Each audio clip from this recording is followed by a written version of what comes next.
ನೋಡ್ತಾ ಇದ್ದೀರಾ CBT Kannada TV. ನೀವು ನೋಡ್ತಿದ್ದೀರಾ ಸಿಬಿಟಿ ಕನ್ನಡ ಟಿವಿ. ಇಂದಿನ ಮುಖ್ಯಾಂಶಗಳು. ಕೇರ್ಪೇಟೆ ಅಪಘಾತದಲ್ಲಿ ಮೃತಪಟ್ಟ ಮಹಾದೇವ್ ರವರ ಕುಟುಂಬಕ್ಕೆ ಸರ್ಕಾರ ಕೂಡಲೇ ಸೂಕ್ತ ಪರಿಹಾರ ನೀಡಬೇಕು. ನಾಗಮಂಗಲದಲ್ಲಿ ಜಗತ್ತಿಗೆ ಕಲಾ ಪರಂಪರೆಯನ್ನು ಪರಿಚಯಿಸಿದ್ದೇ ವಿಶ್ವಕರ್ಮ ಸಮುದಾಯ.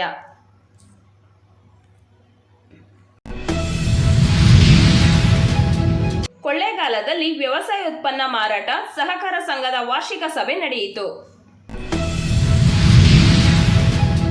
ಕೊಳ್ಳೇಗಾಲದಲ್ಲಿ ಶಾಸಕ ಮುನಿರತ್ನ ವಿರುದ್ಧ ವಿಶೇಷ ಕಾಯ್ದೆ ಅಡಿ ದೂರು ದಾಖಲಿಸುವಂತೆ ಪ್ರತಿಭಟನೆ ನಡೆಸಿದರು.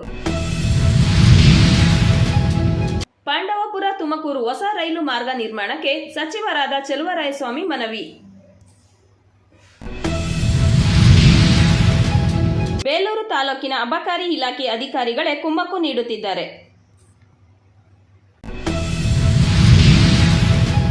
ಮಂಡ್ಯದಲ್ಲಿ ಮೈಕ್ರೋ ಫೈನಾನ್ಸ್ಗಳ ಕಿರುಕುಳ, ನೇಣಿನ ಕುಣಿಕೆಯೊಂದಿಗೆ ಮಹಿಳೆಯರು ಪ್ರತಿಭಟನೆ ನಡೆಸಿದರು.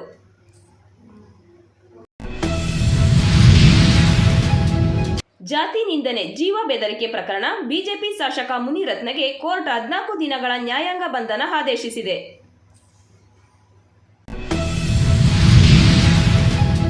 ಮಂಡ್ಯದಲ್ಲಿ ಧರ್ಮಸ್ಥಳ ಸಂಘದ ಬಡ್ಡಿ ದಂಧೆಯ ವಿರುದ್ಧ ಶಾಸಕರಾದ ನರೇಂದ್ರ ಸ್ವಾಮಿ ಗುಡುಗಿದರು. ಬುಲ್ಡೇಜರ್ ಕಾರ್ಯಾಚರಣೆಗೆ ಬ್ರೇಕ್ ಹಾಕಿದ ಸುಪ್ರೀಂ ಕೋರ್ಟ್. ಮಂಡ್ಯದಲ್ಲಿ ಸಸ್ಯ ಸಂಕುಲ ಪ್ರಕೃತಿಯ ನಿಜವಾದ ಸಂಪತ್ತು, ನಂಜರಾಜು ತಿಳಿಸಿದರು. ಚನ್ನಪಟ್ಟಣದಲ್ಲಿ ಪಕ್ಷ ಸಂಘಟನೆಗಿಳಿದ ನಿಖಿಲ್, ಉಪಚುನಾವಣೆ ಟಿಕೆಟ್ ಜೆಡಿಎಸ್ ಪಾಲಾಗುವುದೇ? ಶಿವಪುರ ಸ್ಮಾರಕ ಸೌಧಕ್ಕೆ ಸರ್ಕಾರದಿಂದ 2 ಕೋಟಿ ರೂಪಾಯಿಗಳನ್ನು ಬಿಡುಗಡೆ ಮಾಡಿದ್ದಾರೆ. ಮಂಡ್ಯ 10 ವರ್ಷಕ್ಕೊಮ್ಮೆ ಆಧಾರ್ ಅಪ್ಡೇಟ್ ಕಡ್ಡಾಯ, ಜಿಲ್ಲಾಧಿಕಾರಿ ಡಾಕ್ಟರ್ ಎಚ್ಎಲ್ ನಾಗರಾಜು ತಿಳಿಸಿದರು. ಸರ್ಕಾರಿ ಆಸ್ತಿಗಳ ಗುಳುಂ ಹಗರಣ, ಒಂದೇ ಎಫ್ಐಆರ್ನಲ್ಲಿ 2 ಮಾಜಿ ಮುಖ್ಯಮಂತ್ರಿಗಳು ಸಿಕ್ಕಿಬಿದ್ದಿದ್ದಾರೆ. ಕೇರ್ಪೇಟೆ ರೈತರು ಬೆಳೆದ ಕಬ್ಬು ರಸ್ತೆ ಪಾಲು, ಜಯ ಕರ್ನಾಟಕ ಸಂಘಟನೆ ಒತ್ತಾಯಿಸಿ ತಹಶೀಲ್ದಾರ್ ಎಸ್ಯು ಅಶೋಕ್ ರವರಿಗೆ ಮನವಿ. ವಿಧಾನಸಭಾ ಚುನಾವಣೆ, ಜಮ್ಮು ಕಾಶ್ಮೀರದಲ್ಲಿ ಬಿರುಸಿನಿಂದ ಸಾಗಿದ ಮತದಾನ.